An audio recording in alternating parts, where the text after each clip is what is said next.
Hello, everyone, and welcome to day 2 of the DSU electoral debates for 2021. My name is Kate, and I am your Chief Returning Officer for this year. I will open the debate by providing a land acknowledgement before handing it over to our awesome moderator, Claire. I would like to state that the DSU resides on traditional, unceded, and unsurrendered territory of the Lanu or Mi'kmaq people. I encourage those of you not residing in Halifax to use resources such as Whose Land to learn which traditional territory you reside on. I, in addition, ask everyone to pay particular attention and care about our presence on this land and to keep that in mind and how we contribute to reconciliation, unlearning, and relearning as we enter into these dialogues regarding our institutions.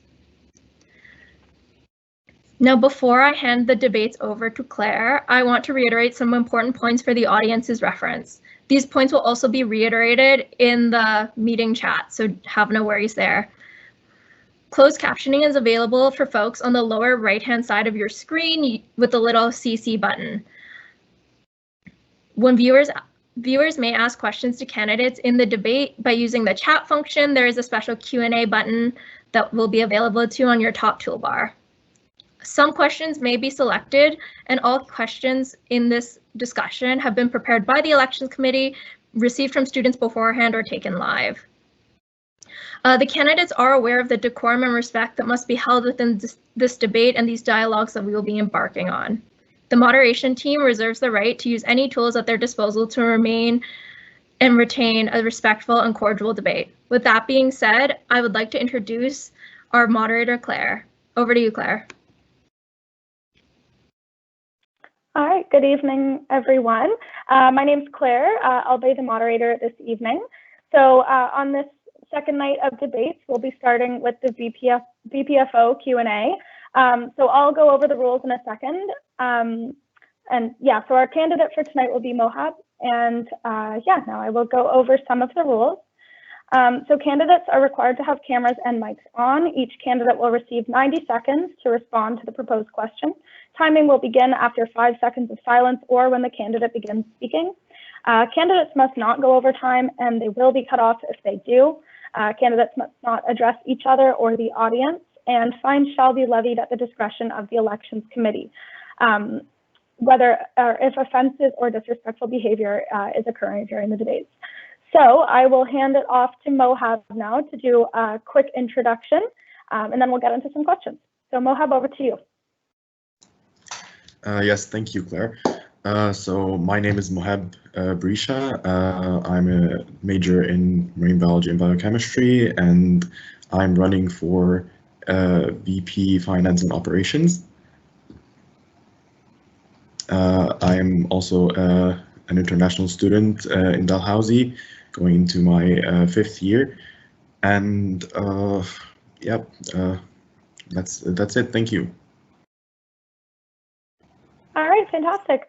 So we will now get started with the first question, which is, what do you think is the most pressing issue to the Dalhousie community right now? Well, that's a great question. I think right now the clear most effective issue for the Dalhousie community of students right now is definitely the increase in fees by the university. This is unacceptable, especially in the pandemic year. This is a real problem for many students. And yeah, that's definitely by far the largest problem right now. Thank you. Okay, perfect. Thank you. So in a similar vein, the next question is, what is your stance on the tuition increases, which you've spoken a little bit about? So what is your plan towards preventing these increases from taking place? Well, in my opinion, the main way that the DSU can go about by preventing or fighting these plans is by going back to our community and communicating better with our community. It's our job to lead this community into trying to make real change in things that individually we cannot change ourselves. That is the whole point, I believe, of the DSU. That is the whole premise that we are running for. We need to, first of all, communicate better with our students, with us, ourselves, the community. We need to make it more cohesive. We need to make sure that we are in touch with our student base, and I believe that will be the first step of making reasonable change with regards to this issue, because the students are the ones who are going to enable us to make this change. Thank you. All right, thank you. So what do you plan on doing during your first semester in office? During my first semester in office, I plan to, again, work on that issue that I mentioned a few seconds ago. I want to make sure that the DSU is communicating better with the community. I want to make sure that the community is better connected with university life, with what we're trying to do. I don't want the DSU to just be doing its own thing and everyone else in the community has very little to do with it. That is not productive. That is not what we would need in this. It's not an efficient way to do things, basically. So I would work a lot on that. I believe a few ways you can do that is by improving work in the area of societies. That could be very useful in trying to reach out to the community in a way that is not blasting emails, if you know what I'm saying. So just it's more interactive, and it's more we are reaching out, less than we are just letting everyone know, which people may not already care. So if you don't already care about it, you're not going to be engaged. So we want to reverse that, and I believe that will be my first priority. Thank you. All right, thank you. So can you describe some other aspects of your platform for us? Yes, of course. So other aspects of my platform include financial support, financial education, and also fighting against injustices of all kinds. So these are, I believe, some of the main things that we should look at when we are trying to build a stronger community in Dalhousie. It's definitely like high up in my priorities, almost as much as like whatever main issue is going on, such as the DSU fees right now, as a main example. But yes, that's definitely something I would like to see happen. I would like to work towards implementing. I believe that would make a massive difference. And yeah, that's what we want to do, is to ensure that the students have the ability to learn about their financial situation. They have the ability to learn about the financial situation of the DSU. They have the ability to not face injustice. They have someone that they could go to, that they could rely on when they're in trouble, that when they feel like that they're helpless, that they're being bullied by a large institution. I believe we should be, and we have a responsibility towards being that someone. Thank you. All right, thank you. So what do you think an executive and council that is accessible looks like? So what will you be doing to make yourself accessible to the students of Dalhousie? I believe the most important thing to be acceptable is definitely approachability and outreach. I believe that a student representative should be a student, and should be not just a student like by definition or internally. I believe they should be a student in every way. They should relate to all the issues that may face students. They should be involved with a lot of student activities or communities. I believe that is the core of what a student representative looks like. It's someone who is from the thing that they're representing. They have to be a student. They have to be, you have to be able to see that from their actions and from their priorities. That's the most important thing, I feel like. That's what makes a representative valid, I guess. Thank you. Okay, thank you. So could you please describe your experience with accounting and audit? Yes, my experience is I have in the past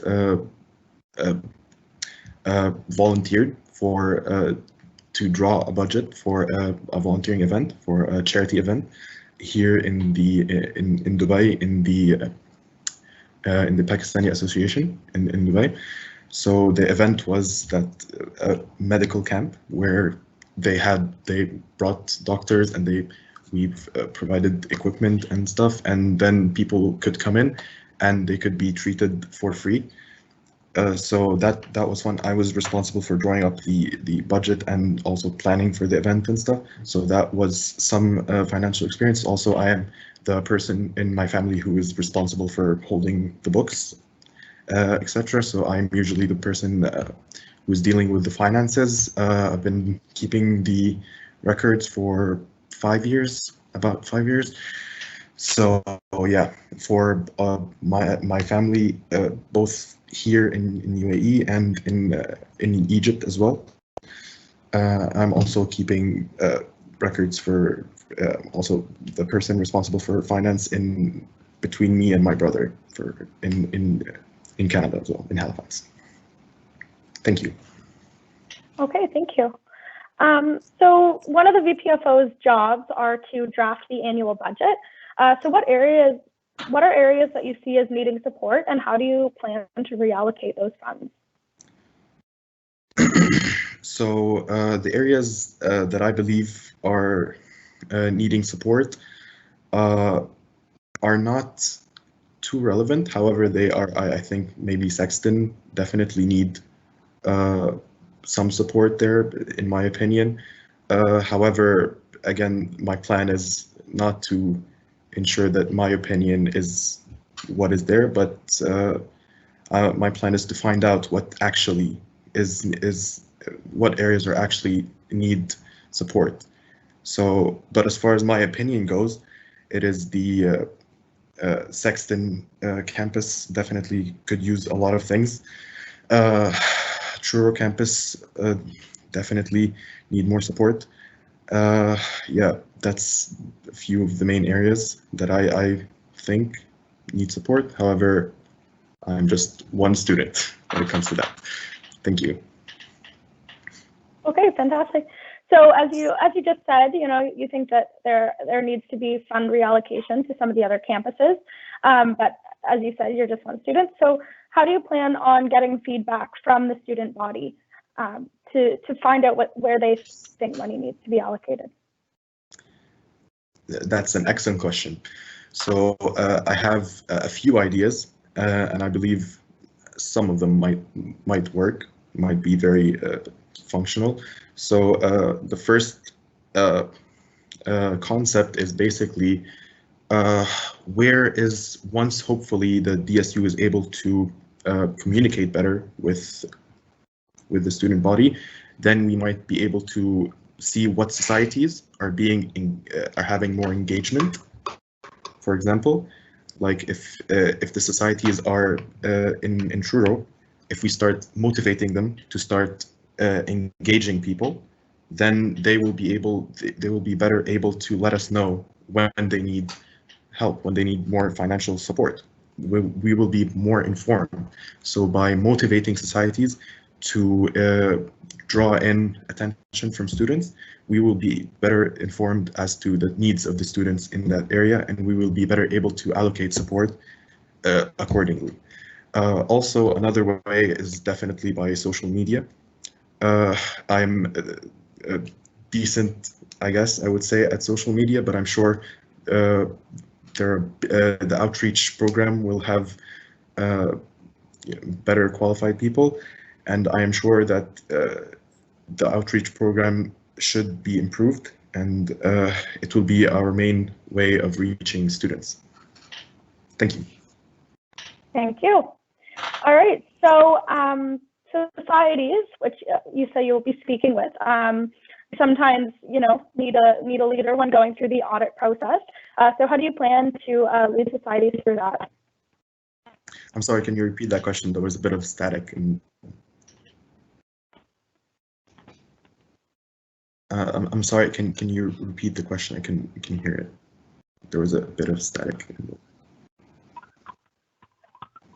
Oh, Claire, would you Sorry, mind? I think I glitched there.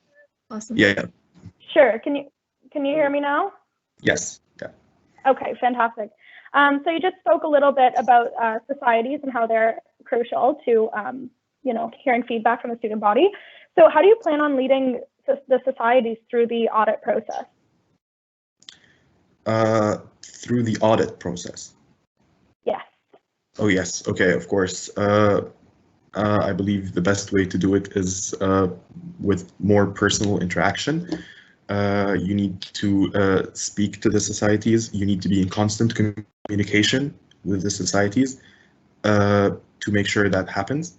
I believe, a big mistake. It's a very difficult job. I'm not gonna lie. There's many societies in Dalhousie, and they all need attention. They all need a lot of work to make sure that you are constantly able to communicate with them. You're constantly making sure that they are well informed about the auditing process and other things, many other things. So the short answer here is personally, to make sure that there's that personal connection, that you are able to communicate with them whenever some problem arises, to make sure that they can reach out comfortably and to make sure that they are answered at any point in time, because they need the support from the DSU, of course, and we need to be there to support them. And thank you. All right. So I actually have a question from the audience here, and that is, with regard to the previous questions, not the one you just answered, but the one before, looking for a clarification. So are you proposing an engagement-based society levy system? I'm sorry, can you repeat that last part? Yeah, so they said, are you proposing an engagement-based society levy system? Definitely. That's definitely a proposition that I am considering. But of course, there's a lot of details to be worked out, but definitely, I think that will be a big step forward towards helping with society engagement and DSU engagement in general, because we can't reach out to students or the community based on our own terms. We have to, and societies are the way for us to reach out to them on their own terms. So I believe definitely we need to motivate that part of the DSU, and we need to motivate it well. We need to do that job well, because it is crucial to the existence of the DSU, in my opinion. Thank you. Okay, thank you. So I'll get back into some more general questions now. So what does equity mean to you? Equity is, I guess, the finance, the money that is in the DSU. I guess it is the lifeblood of the DSU. It is what we need to make sure is reached by everyone. We need to make sure that everyone is getting benefit from the equity in the DSU. Okay. Just to follow up on that one, I meant equity, like in terms of equality versus equity of students on campus. Oh, thank you very much. My bad. No, I misunderstood no worries. the question. Thank you. That makes a bit more sense, I guess. So yes, of course, I guess equity in the housing, in the student union in general, it's absolutely essential. It's essential to the point that I believe we need to make sure that it is a norm. We need to make sure that it is not. We need to work hard to make sure that it is no longer something that we need to work for. If you understand what I'm saying, it needs to be completely present in every aspect of the DSU. No questions asked. I don't really understand like why still there's some areas where equity is not provided, may not be provided, and I will definitely work very hard to make sure that that is never ever the case in any aspect of the DSU specifically, because again, it is one of my main objectives, especially in the beginning, to make sure equity is completely present, because again, you know, lack of equity would be considered injustice, and I am the main person who I guess wants to fight against injustice, especially financial injustice, but also every kind of injustice, because we're here to make sure that the students have a good environment, and injustice in general is just not the way. Thank you. Okay, thank you. Is supporting survivors of sexual violence important to you? And if so, how do you plan to support survivors in office, particularly during the COVID-19 era? That is a very good question. Obviously, supporting survivors is an extremely important task that must be undertaken by everyone capable. That includes the DSU for 100% certain. The steps that need to be taken are to provide the services and to make sure that the services that are being provided to help with survivor support are being advertised clearly and are constantly being advertised in all aspects of the DSU. And I believe that will improve, hopefully, with other plans to ensure that to increase the engagement of the DSU. So I believe that would help us with the outreach, along with many other things. But yes, definitely, survival support is definitely a greatly important thing that the DSU must remain committed to towards providing, for sure. Sure. Okay, thank you. What is one unique thing that you would bring to the role, and how do you plan on putting that into action? So I believe I have the ability to understand many people of many different backgrounds. I believe that can be unique, and I believe that is an important factor that must be present in every leader, is the ability to understand many different backgrounds of many different people, because if you're representing a group of people, they're all different. You have to work hard at making sure that all of these people are represented, and they're represented in a fair manner. And I believe that that is an area where I am very good at, and hopefully I will get the chance to work on that in the DSU. Thank you. All right, fantastic. So I just have one more question for you, and then we'll do a short conclusion after that. So why should voters vote for you? Thank you.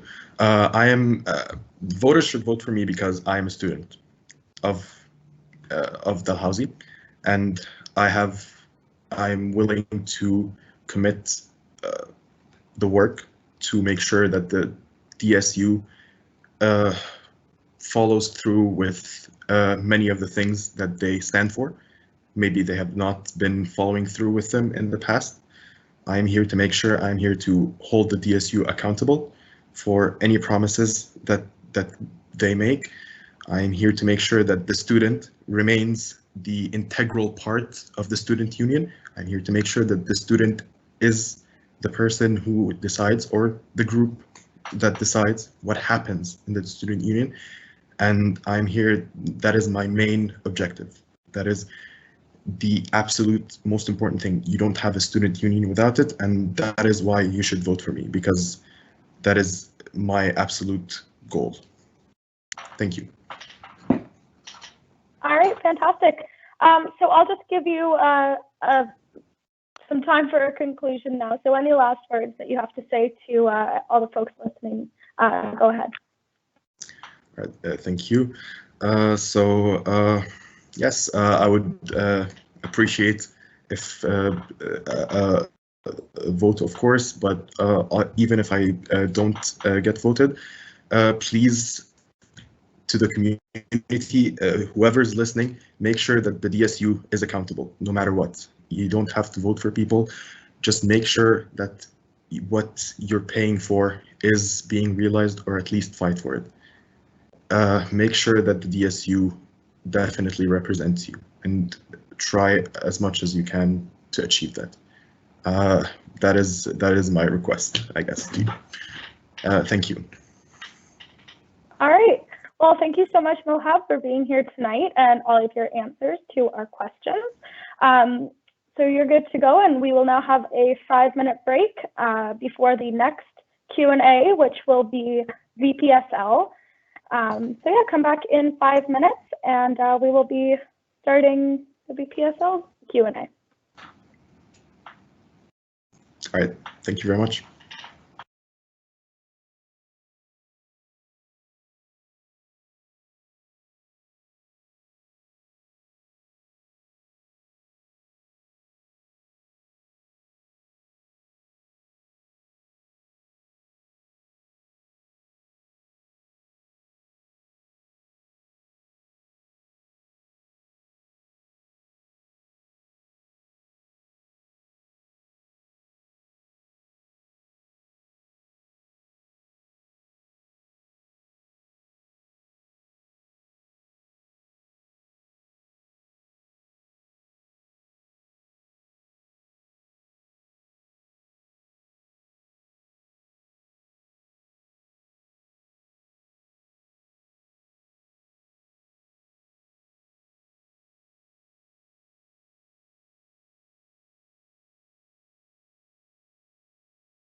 All right, welcome back everyone to our second Q&A of the evening.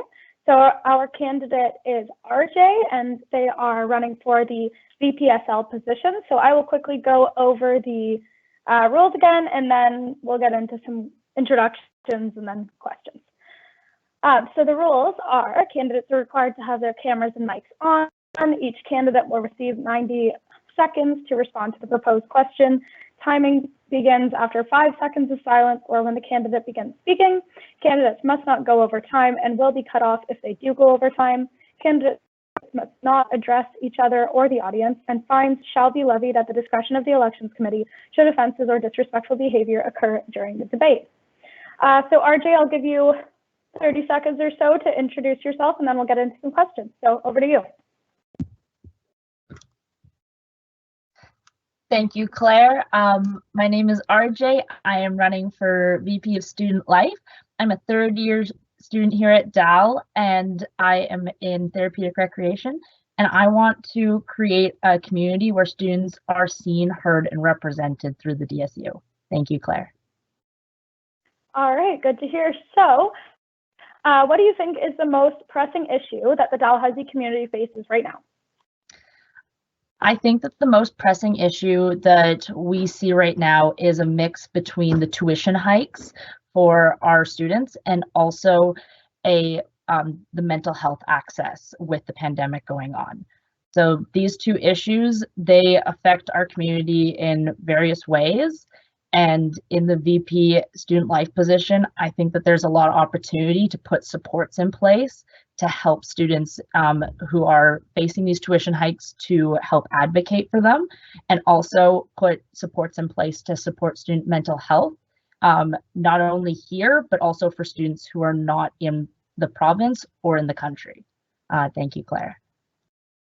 All right, fantastic. So in terms of the tuition hikes and being an advocate for students, how do you plan on doing that?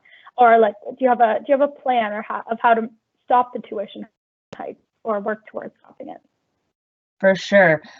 So the tuition hikes that are facing our international students specifically right now is putting a lot of stress on them and also making an issue of whether they can be students in the upcoming year. So for this reason, I want to be a part of advocating, which means telling students how can you be a part of actually making a difference and stopping the proposals that they're putting forward. I'd like to do this in various platforms, especially right now where we're not all on campus. So that means doing it via social media, doing it via online forums, and helping students know how they can advocate for themselves and where to go if they don't know how to. Those are some ways that I'd like to do that, especially even in the campaigning period right now, because the tuition proposal is going to be due soon. And so I'm trying to even work within this campaign to help students know how they can advocate for themselves. Thank you, Claire. All right, awesome. So, sorry, I don't know if that was a background noise there, but so of course, when we talk about students getting their voices heard, it's important that council or executive be accessible. So what does that look like to you, and what will you do to personally make yourself accessible? Thank you. Yes. So for being accessible, when we're looking at in person, that idea of an open door policy where any student can come and talk to me as an exec and our whole team, but then making that open door policy to the online side, putting pathways in place so students can easily get in contact with the DSU and speak what they need and what they want to see from us. And one of those ways that I really would love to do is even hold drop-in hours so students know if they have something they want to bring up or they want to talk about, that they can come and be present with us and talk through the ideas. With that, I also know that some students don't feel comfortable talking directly one-on-one. So I'd love to put some formats in place where they could send messages that aren't only through email, that are through platforms that they currently use and feel comfortable with. Thank you, Claire.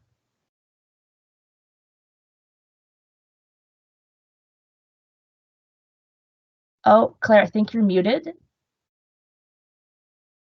Correct, I am. So how do you plan on supporting survivors of sexualized violence when you're in office, in particular during the COVID-19 era? That is a really great question. And for myself, I have used the supports that are on campus through HRES and through the Survivor Support Center. And I would like to work with those departments to keep their initiatives going. I know that we have the survivor support line going on. I know that we have in the past, we have support groups held through HRES, and I'd like to keep those going, but then also work to put some workshops in place to help support survivors, to help support those who are supporting survivors as well, because our connectedness in the community is really one of the best ways to get through some of the trauma that's experienced. So I'd like to place programs in place that really help with survivors feeling supported one-on-one, but also with their own support systems. And these are some of the ways that I'd like to support survivors in the role of VP Student Life, especially when we focus on that student life part, we focus on your whole life.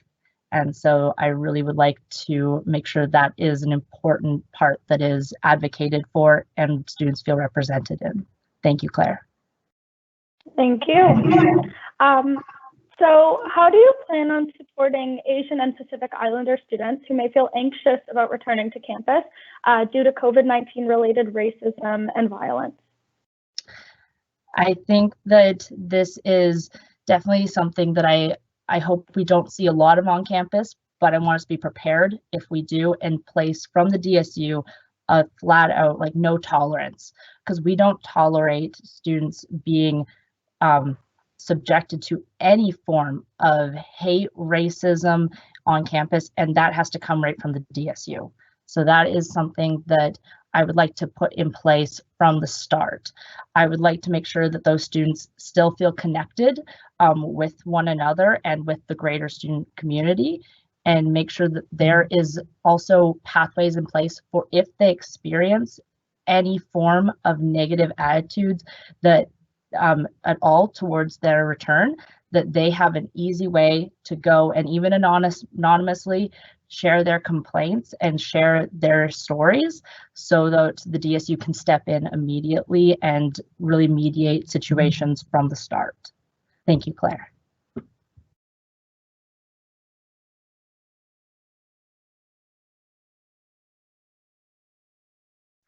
Sorry, you just glitched a bit there. Are we good to go to the next question? Yes. Or I think I glitched. Okay, perfect. So what is one event or campaign that you plan to run while you're in office? And could you describe it for us? Yes, so one event that I would really like to run is we are expecting to see a possible return to campus while this DSU exec is in office.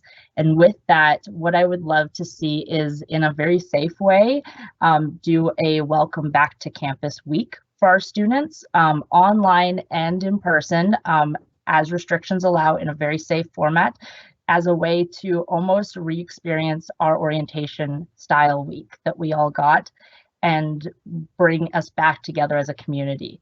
I know that everyone's really been missing that connection form, and if we have a way that is possible for students to get that back and to experience those fun events with students in their program, even if they're in their 4th year, that's something I would love to do. And so I plan to put that together in a format, hopefully, if we have a return to campus happen during this DSU exec year.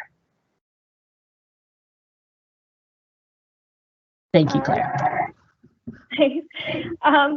So for those students who are not going to be studying in Halifax or on campus, do you have plans for programming that would be accessible to them? And if so, please, could you describe them? For sure. So One thing I'd love to see is the DSU possibly get on Brightspace to form, use those online connection and pathways that students are already using and help connect students in those online environments. With that, I would love to hold weekly programming that is accessible online, such as even a form of paint night where students could register for it and we could supply the funds for them to get supplies, or we could send supplies. These different pathways that we could help create events where students usually would take part in together, and we could do them at a distance using the resources that they have. And so that's a way that I really would like to support students who aren't physically here and make an accessible format for them online. And we could do that with other events such as even yoga. That's an easier one because you don't really need too much supplies. And I'd also love to hear from the students about events they want to see happen. And I'm sure we can put any event that could happen in person online. Like, try me. I would love to even try like laser tag. So that's just some ideas. Thank you, Claire. All right. I personally love laser tag, so that's a good one. I've got a question from the audience. So do you plan on growing the Shinerama campaign at Dal that has thrived in past years and been quintessential to many university experiences across Canada and to do great fundraising work? I love this question. I will be honest, I have not been involved with this initiative on campus before, but knowing that it is something that students have so much value in and that they love to be a part of and participate in, I would love to help grow this. The whole point of the DSU, in my view, is to represent the students. And so if this is an initiative that students love and they want to keep going, I would really like to work with them on this. So as much as I don't know much about it, yes, I want to work for the students. So 100%, I would be involved with helping grow that for sure. All right, wonderful. So do you plan on improving or developing professional skills and life skills opportunities for students around items like taxes, public speaking, resume building, and networking? That is a wonderful question, and I really would like to help with building those skills for sure. And it's very much looking into specific pieces that the students want. If students are wanting very specifically looking at life skills such as taxes, then I would love to even work with the accounting societies and see how we could work together to put these workshops on. I really like the idea of students helping students because that's what the DSU is. We're students who represent students. So in those forms of life skills, we have amazing societies on campus who do great work. And I would love to see the DSU partner with them for these events that help students in their careers academically and as they move out of university. Because that is really, we're preparing ourselves for going out of university as well. So I would love to keep those going as well. Thank you. All right, awesome. So how do you plan on supporting the unique needs of graduate students? Yeah, so for graduate students, I have had a little bit of experience with supporting graduate students when I was in the peer support mental health role. And I have learned that graduate students, they have different support needs as far as compared to our undergraduate students. And sometimes that means because they work in a different format. They work usually with not in these large class sizes, but more smaller. They have a supervisor, and it's very personalized education, which presents its own form of challenges. So for that reason, I would really like to reach out to the graduate students on campus and find out what are the things that they're struggling with, what do they need, and how can the DSU do that, support them through events, through workshops. What kind of education can we do? Can we bring in people from the community that can help them in their studies and further? So that is how I would like to support graduate students with their unique needs through the DSU. Thank you, Claire. All right, awesome. So what does equity mean to you? Equity to me means meeting students where they're at, each of them with their individual needs, and addressing them from that person stance. That we need to address the students from the stance that they are all facing a different challenge and trying to meet them where they're at, and not with a blanket form of support, which would be more on that equality side, but equity where we go to their level and find what they need. Furthermore, with that, I very much see as much as meeting students at their needs, and then also looking at the systems in place that prevent students from accomplishing what they need. And I'd really like to look at those systems and make sure that we're not encouraging systems that stop students from achieving their goals, that we're looking at systems and making the acceptable changes and maybe rebuilding systems if need be, that are preventing students from getting the supports they need. Thank you, Claire. Thank you. So another question from the audience. So similar to before, but how do you plan on addressing the unique needs of co-op students? That's a really great question. In my program, we also have students who go on their own formal co-op, which is an intern format. And this is very unique because those students tend to feel disconnected from the university community, because they're going into that work field, but they're not fully there and they're not fully in courses. So with that, I would like to really create some events that maybe are tailored to co-op students specifically, where it keeps them engaged in the community. And I think we could do that on those online platforms where, you know, also a co-op students, they can't always be engaged on campus or in the ways that are used to because of maybe their work time frame and what their work is requiring from them. So for that, I would really like to use those platforms that are online to connect our co-op students and just make sure that they also feel represented and are represented through the DSU as very important students in our community. So that's some of the ways, and I'd really like to listen to what they need. I'm not personally a co-op student yet, so I would love to hear what they need and work with them. Thank you, Claire. All right, thank you. So what's something unique that you would bring to the role, and how do you plan on putting that into action? Something unique I think I bring to the role is I can be a very understanding person, sometimes from my own life experience. I am a queer trans man, which is a really unique experience in life for myself.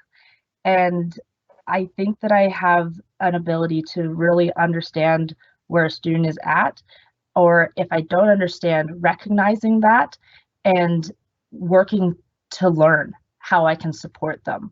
I really understand that students' situations can all be a little different, and I really would like to work to make sure that our students feel that they are represented, that they're supported, and that their needs are being met by our programming that we put in place, and that we show that their lives inside and outside of school really matter.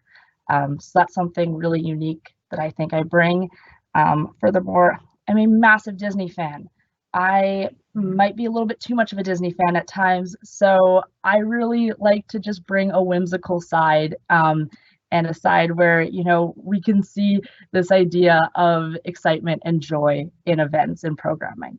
So that's a little bit that I wanted to bring to the table. Thank you, Claire. All right, love it. Sorry, here, I just lost my question. Yeah, so what are some current accessibility issues at Dalhousie? Can you describe your approach and plan to remedying those accessibility issues? For sure. There are accessibility issues physically on campus, but also accessibility issues as far as being able to access mental health supports. There's some flaws in the system currently that I know we've all been working towards finding ways to create inclusive and accessible campus. And so I want to keep the initiatives that are in place going, but also work to keep putting more in place and just keep furthering the accessibility as far as making sure that all students have access to the same supports that other students have on campus, which would mean really utilizing those online platforms, really utilizing seeing what do we have in place that's in person and moving that to online as well. Making sure programming is accessible to students who aren't only present on campus. And so doing dual formats. And with that, really just making sure that students' needs are being met and focusing on what they need. So those are some of the things that I'd like to look at. Thank you, Claire. All right, wonderful. So what does your ideal O week look like? My ideal O week does not look like what it looks like in COVID, but I think that we can still make it work. I loved seeing what the DSU did this past year for O week, seeing how they did programming that was distanced. And then for me, my ideal O week in the world that we're in right now would be really doing those distance programming and then putting that online as well. Furthermore, I really would like to, there's a lot of resources that we get at O Week, and I'd like to put those online so students have access to them throughout the whole year when they need them. Because we put a lot of things out there, we throw a lot at students for O Week. So in the ideal scenario, they would still have access to those resources and supports past O Week, because we can't keep everything in our brain at once. With that, I would also, an ideal O Week represents all the students. They did an amazing program this year looking at dreaming in color. And I love seeing how they really had that as a huge part of O Week, where they did a concert piece. They did this really great mural board where students got to share their thoughts and what that meant to them. And so that was a great way to show students were represented, and I want to keep that going. Thank you, Claire. Awesome. So what is your stance on the Canadian Federation of Students? I have seen what happened when the student union went in to join, and where I'm at is I don't really think that our student union needs to join with the CFS at this time. There are student unions that benefit greatly from the CFS, but ours, we're very well organized and well funded student society, student support, and student union. And I think that it wouldn't be the best use of our funds to partner with them, because the initiatives they run, we also tend to run. So they do work for some schools. I don't think that ours is the one that is best for them. And I know that there was a lot of students who were reasonably upset with how they ran it last year. I guess not last year, but the year before, with CFS joining, because it wasn't proposed clearly. And so my stance is that we don't need to join with them. And I know that we still are in our trial period, so it will go to a student vote. But that is where I am at, and I think that we can run without them. Thank you, Claire. Thank you. So what plans do you have for your first semester in office? My first semester in office, I would like to form some connected spaces. We will still be in COVID times, most likely, which means distanced and possibly online. So with that, I would like to look at forming a lot of those connected spaces for students online. I would like to implement mental health resources for all of our students, but also for our students who are overseas and who are out of country. our international students, they have been struggling a lot during this pandemic, and they're in need of resources. I've had many reach out to me at this point, and so I'd like to put resources in place that are accessible to them and to our current students. And looking at resources doesn't only mean one-on-one types of counseling forums. I'd like to put together resources where students' leisure time is used in a way that's going to benefit their mental health, giving them options for how they can feel supported, and giving them resources that aren't in front of a screen all the time. Just even knowing that they're supported and that they have an option is going to make a difference in how they go about their supporting their mental health. So that's where I would like to do some of the first initiatives. Thank you so much, Claire. All right, thank you. So one last question, and then we'll get to conclusions. So why should voters vote for you? That's a lovely question. I think I bring a lot to the table. I think that with the student union and with the degree that I'm in, I have a lot of experience with planning events, with accessibility, with inclusion, and ensuring that we see diversity in our events. Those are things that I bring to the table, and we've discussed a lot tonight about things that are on my platform and things I'd like to do. With that, I really would like to see students vote. I would like to see students vote for whoever they see, because really student voices is what matters here. The DSU is here to represent students. So I would love to see students go and vote and have that voice and have a say in where their money goes, in what we see in the upcoming year.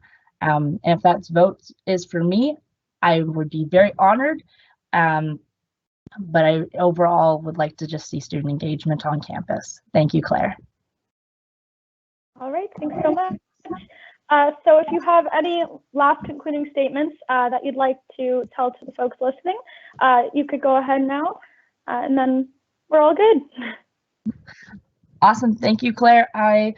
My last statement I would like to make is just that I am so honored to get to run for this position. I have learned so much already from the online engagement that I've had with students. I have heard issues that I didn't know existed, and I have heard of ways students are advocating that I want to keep on raising their voices. So that is just something that I have learned. I've been so honored to get to hear from students and engage with them already. So yeah, I hope I just wish that students have a great semester ongoing. And those are my last concluding phrases. Thank you, Claire.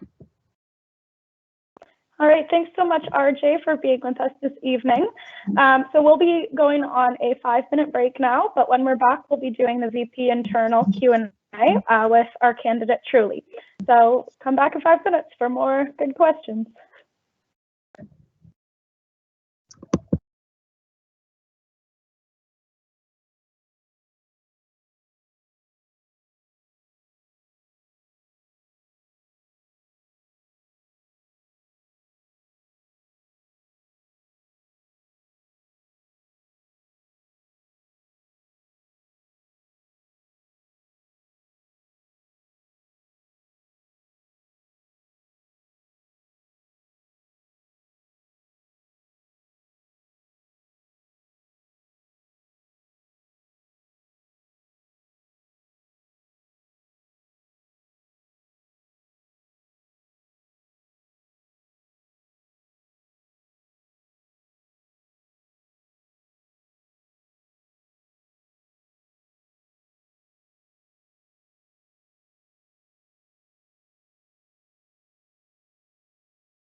All right, welcome back, everyone.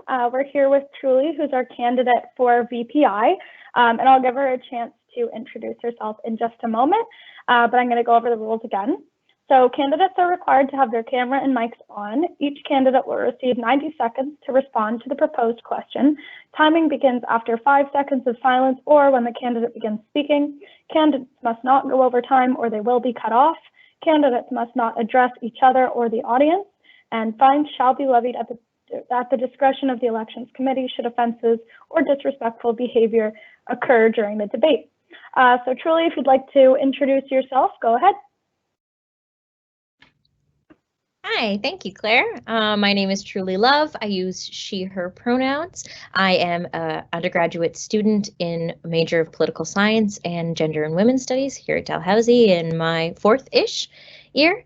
And I am running for Vice President Internal. And just a quick description of me for anyone who might be watching that may be visually impaired. I am a white woman with shoulder-length blondish hair, wearing a pink blazer, and I'm in my bedroom. Thank you. Back to you, Claire. All right, thanks, Truly. So what do you think is the most pressing issue to the Dalhousie community right now?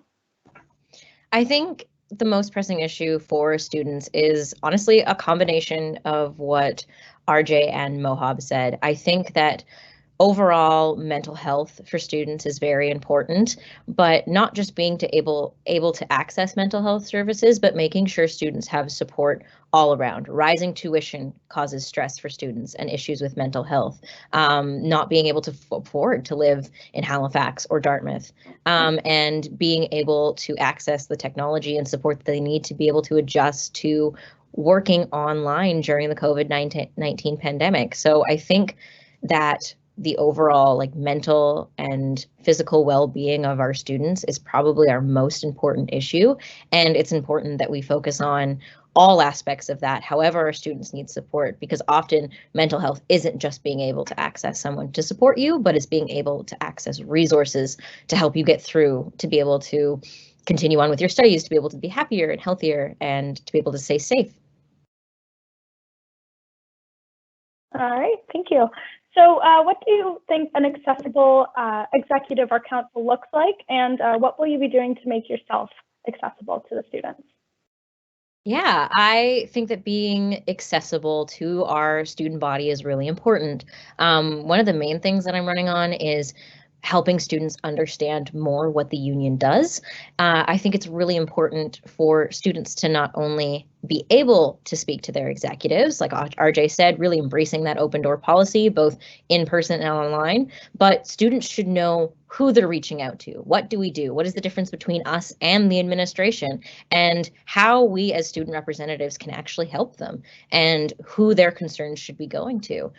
So I think a better understanding among the student body would be an important aspect of accessibility within an executive, making sure students know when, where, who, and what each of us do to be able to reach out to us and ask for our support, as well as being around, I think, more so on campus. You know, there's not always students who are in the student union building. There's not students even who know where our offices are. And so I would love to have the opportunity to both be really accessible online as well as really accessible in person. I've done a lot of tabling in both the Killam and the Sub. Wouldn't be opposed to doing my office hours in the middle of the Tim Hortons lineup. So yeah, I think it's kind of a combination of both of those. Awesome. So what are some accessibility issues that Dal currently has that you want to remedy? I think a lot of our accessibility issues that specifically the student union could help with is students not knowing how to access accessibility resources. There is quite a few options within Dalhousie. There's a lot of supports that do exist, but it's being able to, one, make it through a lot of wait lists that exist, especially when you're talking about mental health services or health services in general, and two, knowing where to go, knowing who to ask. I myself have been in contact with student accessibility and oftentimes have found it to be quite a loop of trying to figure out who to talk to, who to get paperwork from, just to get simple accommodations for classes. And so for students to better be able to access these resources, they need to understand that they exist, how to access them, and have a clear guideline and potential support from their union representatives of where to go. If you don't understand the system, oftentimes students get sent in a circle, as well as I think that students potentially need better coverage through our healthcare. I have never, as been a unit executive, never dealt with the healthcare for students. However, I think that we do need better coverage for both mental and physical health, and that even if it has to come through potential bursaries, there should be more financial access for accessible options for students. All right, thank you. So what is your stance on the tuition increase, and what is your plan towards fixing or changing things so that your stance is more supported? So I think it's a tough one for the student union because, you know, with the tuition hikes, that isn't particularly up to us. It's up to the university. Our main job is making sure that we are doing our best to advocate for students.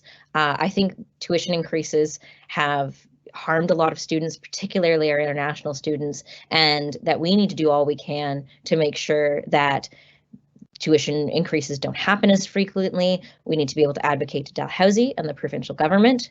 We also need to make sure that students understand how to advocate for themselves and know who to call. You know, phone call to a local representative can mean a lot.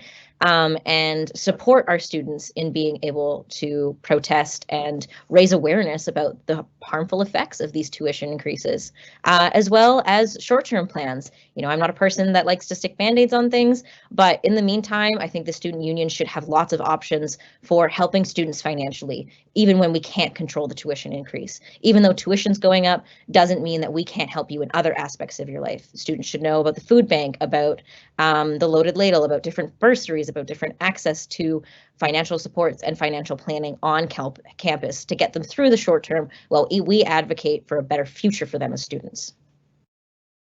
All right, thank you.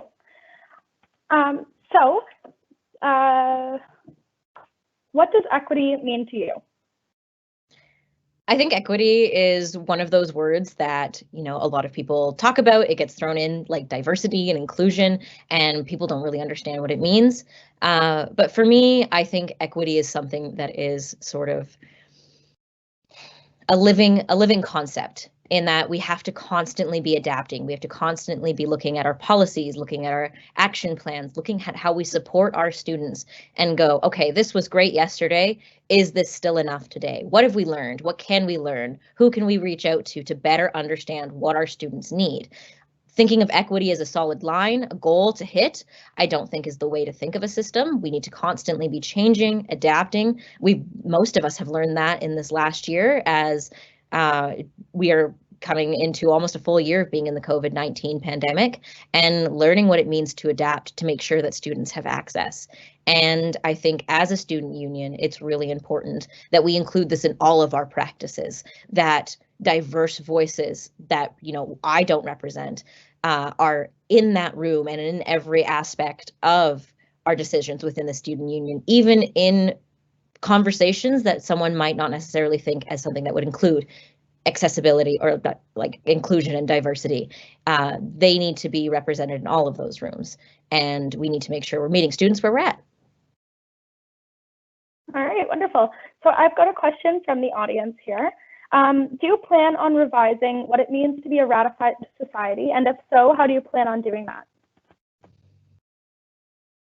So I think that I personally, as someone who's only ever been on the other end of applying for ratification as a society, I think that there is room to grow and room for changing under ratified societies. I honestly don't know specifically what I would change. I think that is a conversation that should be had both once I understand the ratification process a little bit better, understand the growth that we've done in the last year, because I know that's been a lot of change done with the previous executive, but also speaking with societies. You know, I've been president of DELOUT for 2 years, and I know that a lot of times societies feel like they're not asked about changes to the student union. We don't necessarily feel as though we're included or that there's room for us to speak on changes until after they're made. And so I really want to work on bringing in student societies to help formulate like what needs to change, what does ratification need to look like, what does it need to be, how does this help you, what can we do to help you, and what steps do we need to help you, or do we need to support to be able to make it to be able to have it so that student societies have better access and a better relationship with the student union. All right. So a follow-up to that, how do you plan on bringing student societies into that conversation or supporting them more fully? So I have had a lot of experience being on the other end of being in a student society, and honestly, I think that there needs to be a lot of work done on communication. Not that I think, you know, the DSU, like both this year's and the past, have done a lot of work for societies, but sometimes I think the biggest mark missed is being able to facilitate that communication, make sure societies are aware of what's going on, getting feedback from societies. And it's, I think, largely due to the fact that we really only have one channel of communication, and that is through our emails. And as someone who's been on the other end of that, I know what it's like to get spammed from emails on a dial-out account and, you know, miss an important student union email, not see it for a week, and then have an opportunity missed. And so I think potentially looking at more of an open form of communication, whether that be through potentially social media, through more open office hours, through regular meetings where society leaders are welcome to attend, would help facilitate an easier level of communication and more inclusion with societies, because I know what it's like to be someone who is so busy and misses an email, or it gets lost or opened by someone else. And I want to make sure we're giving societies every single opportunity that we can to put input to the student union, because honestly, we need them as much as they need us. Awesome. So we just spoke about communication with societies, but how do you plan on increasing communication to students in general, in between you and with the student union? So I think that communication with the students is really important. I think, honestly, a lot of the same issues that we face with societies, we face with speaking with students. Our main form of communication has often been through email, or limitedly through social media. And I think working with some of the amazing staff we have within the student union to really push forward our social media presence on multiple different platforms, giving students the opportunity to connect with us and communicate with us in different ways, as well as, it being more than just a graphic on a page. I think the students would really benefit from seeing our faces and seeing their student representatives answering questions, being willing to speak to them, being present on the social media. I know it's hard to do with everything basically being online, but if we were in person, I would be wanting to go to as many student society events as possible. I think part of being accessible, part of that communication, is being frequently in student spaces, being easily accessible, being recognizable. I want students to be able to look at me and go, oh, that's Truly, she's our vice president internal, and feel as though they can come up and ask me a question. And I think that it will be a little bit harder to adapt that sort of philosophy that I have online, but I still believe it's important that they know our faces, know our roles, and feel free to communicate with us. All right, thank you. So how do you plan to uplift the voices of marginalized groups on campus in your role as VPI? I think a really important aspect of this is reaching out to communities that you're not involved in. So I've been, like I said, a part of DEL-OUT, and DEL-OUT as a society has often been that voice for the queer community. We've been reached out to, asked questions, and I find that being able to go through that, being able to go to different student societies, be like, here's the thing that we are working on. What is your input as DISA? What is your input as BIPOCus? And really understanding different student opinions, because often, students might not answer a DSU survey. Students might not necessarily be engaging with the DSU, but they may be engaging with their smaller communities. They might be engaging with those smaller societies that support them specifically, because that's where they see their own community. That's where they see the most support for them. And so I think really working with those inside societies, and not just, sitting down and having one conversation, but bringing them to the table, bringing them in for more in-depth examination of whether it's policy, whether it's events. It needs to be kind of entrenched in every single thing that we do. And I think uplifting those societies, supporting them as a student union, and including them in the work that we do will therefore in turn help uplift the students whose voices they represent. All right, thank you. So is supporting survivors of sexualized violence important to you? And if so, how do you plan to support survivors in office, particularly in the COVID era? This is a question that I have thought a lot about. I have never had to access the resources on campus. And so I think the first step for me would honestly be learning more about what resources exist, where are the gaps in them, what can the student union do to help fill those gaps, as well as work with the societies that we have on campus that support sexual assault survivors, and what they need from us and what they have experienced. Because honestly, organizations like Peer Support and South House, as well as others who offer immediate support to students, are more likely to know what is missing and what the student union can do to improve access to resources for students. I am also a big believer, as if you couldn't tell from my previous answers, that knowledge of a system and knowledge of how things work is really important. Ideally, I would love to create resources. As nerdy as it sounds, it's something I love to do. And I think resources, if they don't already exist, to help sexual assault survivors navigate Dalhousie's systems, and understanding who they can go to, who they can talk to, and what each of their actions means, being readily accessible and easy to find on our website, easy to find on our social media, would also be helpful to survivors, because they're not always going to want to come to us. You're not always going to want to have that conversation with a student union executive. But if you can find an easily mapped out way of how can I get help and where from, and what did these specific reaching out to these specific organizations mean?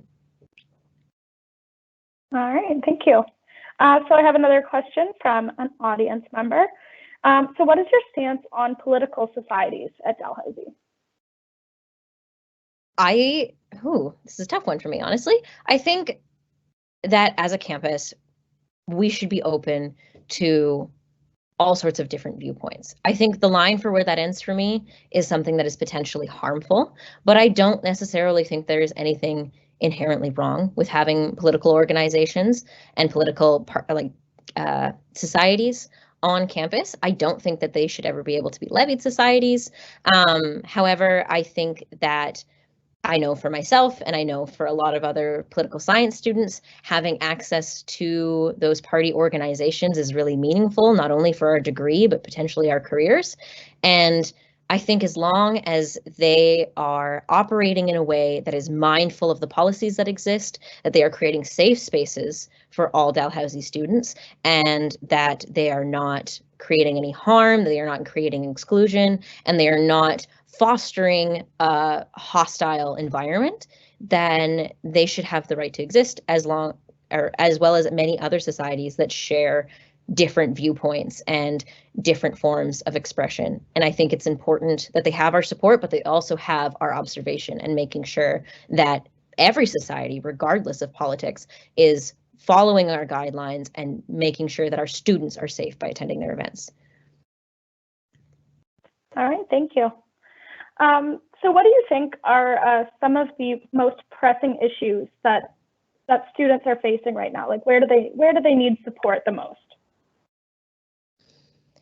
That's a tough question, because honestly, I believe the answer is it can't necessarily be reached in a single answer.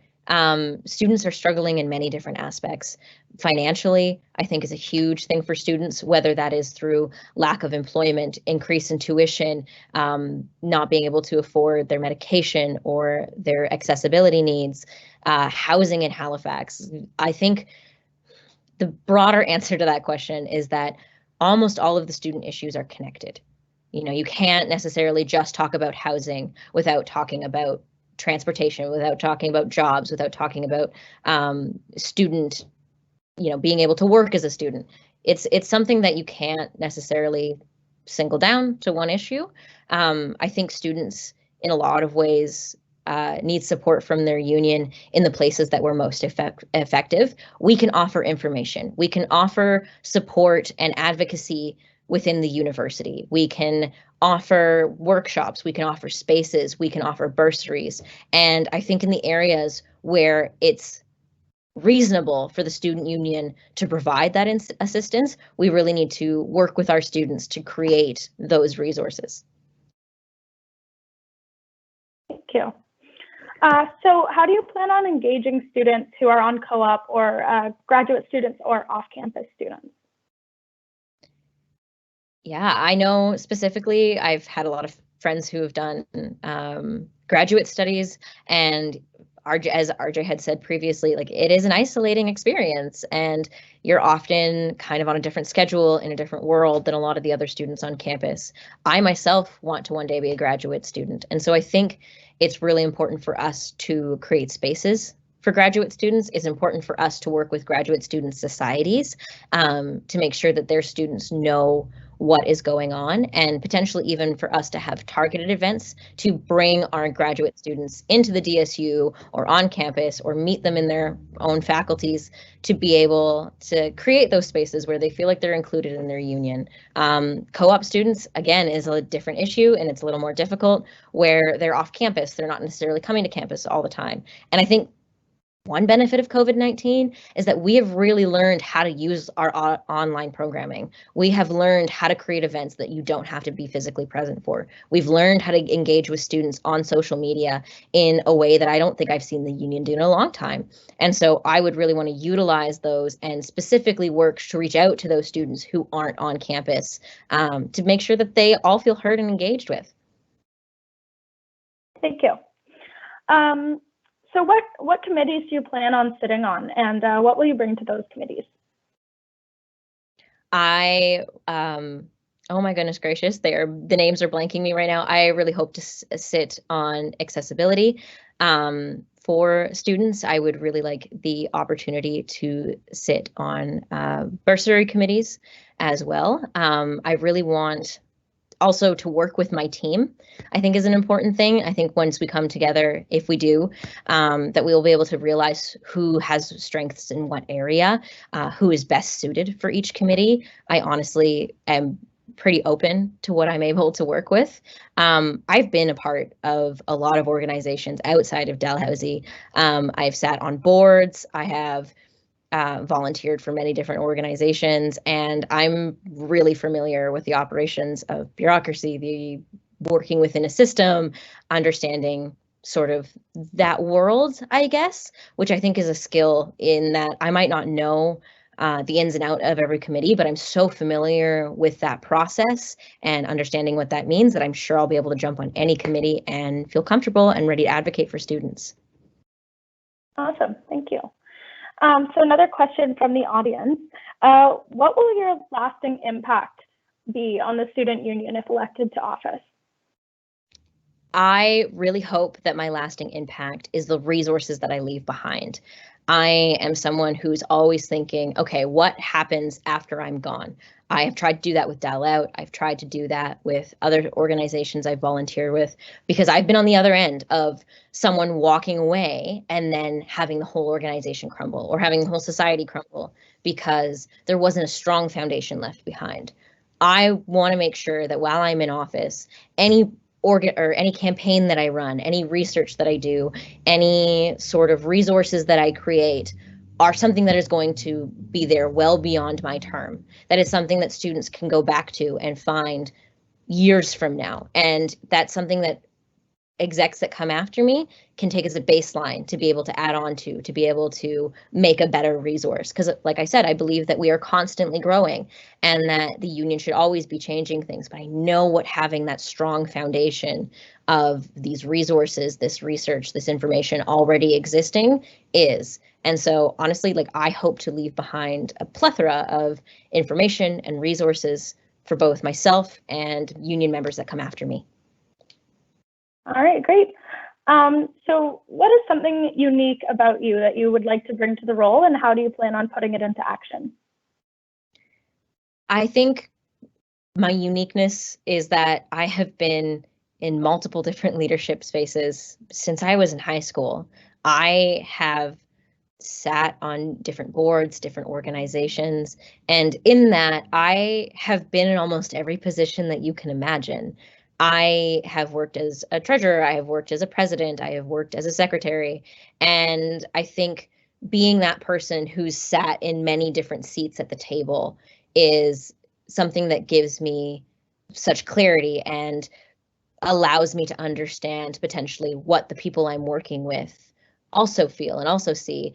And I think that really working on that and remembering, like, oh, I was once that person annoyed at the student union because they weren't answering my emails, or I was that society leader that felt unseen and unheard. And really remembering that and remembering, the work that I've come from and including it to be like, okay, these are the spots that are missing. This is how I would have liked to be reached out to as a society leader. So I'm going to implement that.